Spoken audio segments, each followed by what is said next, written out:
Perfect. Perfect.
Just record me.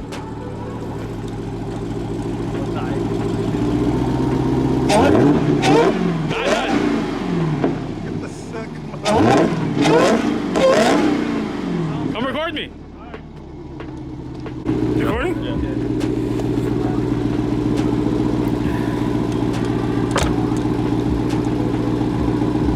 It's gonna pop a tire. We got more inside.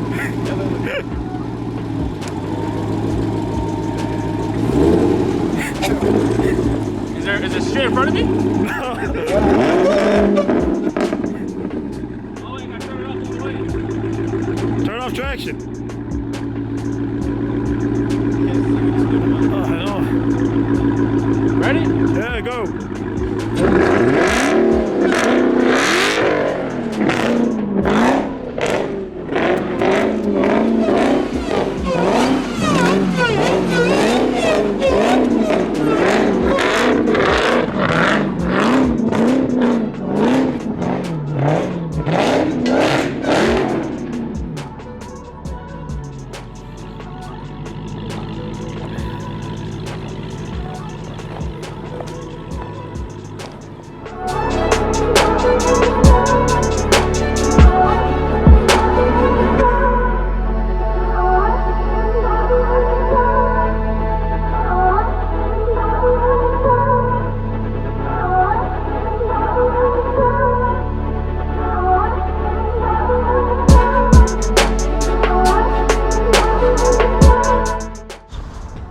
Alright guys, so the Redeye is back at the house once again, and it's going to be here for a while until we find the project car to be working on.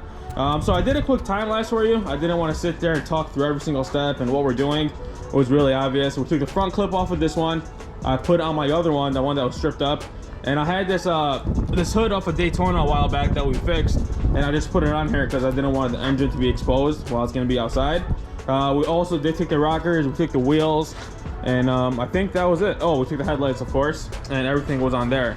I did test the headlights out to make sure they worked, and they did work. They just probably need to be buffed up because of they kind of look smoked up from the outside on the lens.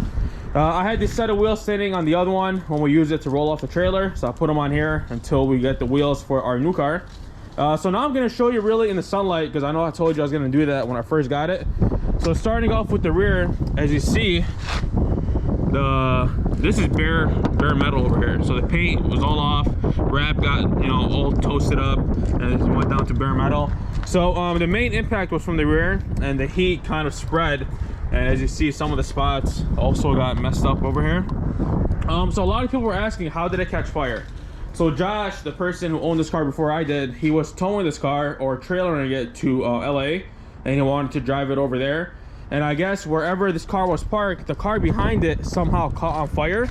And I mean, they caught it on time because it could have been a lot worse. And this one was in the impact too because it was sitting right by it. So moving on, when I was looking at it in the pictures, my main concern was the rear. Since all the impact was here, I wasn't sure if like the fuse box, the body harness in the rear was okay. And thank God it came in 100%. So let's get this stuff out of the way real quick. Okay, so as you see, look at how bad it is over here. Not even this weather seal got messed up. Everything inside the cargo area or the trunk area is untouched. The reason why I was concerned about that, because you see that main fuse box over there, that's part of the body harness, as well as this rear connector for the rear bumper. So if this stuff was messed up, or the wires were cut up or whatever, I cannot just wire a pigtail for this. Mopar offers it as a whole body harness. So that body harness is anywhere from like 15 to 1800. So I just saved that money by having it look like this. There is some plastic melted around it, but I can always clean that up, especially since the pins inside of there, not sure if you can see that on camera, all the pins look okay to me, and we will be reusing it. I did tuck it in here because I didn't want any water or stuff to get in there while it's sitting outside. Whatever, that's fine. But yeah, everything inside of here is perfect. I'm pretty sure even the wire harness inside the trunk is fine because the lights still work. Check this out. If I unlock it, that's crazy. That's how you know Mopars are built tough, man. Because the taillights, look how burnt they are, they still work. He did have a worker bill on here, I guess, and it melted over on the spoiler. and that's why it looks like that. The exhaust system is still fine. I will be reusing that on the new car. It has 5-inch tips with a mid muffler delete. It sounds really good. Here, I'll start it up. I'll start it up again for you guys. I do got the right key now, so it does say 797 on the dash. That sounds really good.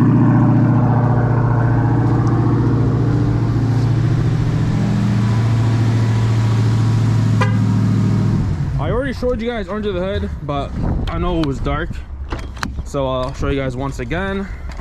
Now, if you watched the last video, I did already use some of these parts. I took the weather seals of both front and rear door.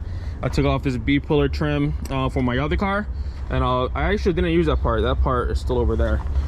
Oh, before I show you guys under the hood, these doors. So these doors are still usable. This is probably the worst door that we got. All the trims around here you could replace, so I'm pretty sure if we buy one that's in an accident and this door is like messed up, we can still reuse the trim off the other one and put on this one to make it work. These doors are expensive. I think these run about 800 bucks in the rear, maybe 600 bucks in the front. So most of the stuff I could reuse, and then we still have the shell itself. So if I need like a frame rail cut, a B-pillar cut, whatever, all that stuff is available. Now here is under the hood. Now I already tried to clean up most of it. As you see, it's getting cleaned up.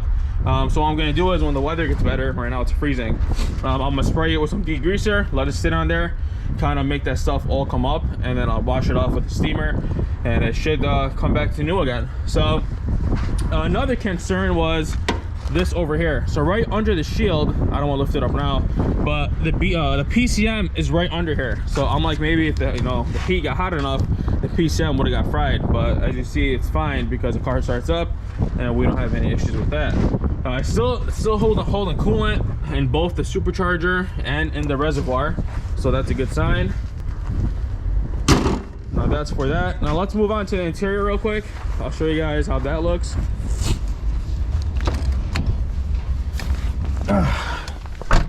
Now the glass, of course, is all fogged up because of the heat.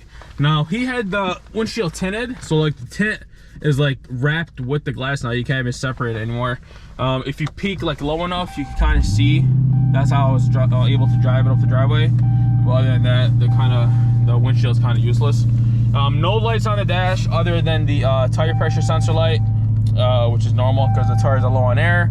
I also have a light for the blind spot modules not working because the rear bumper is missing with the module itself.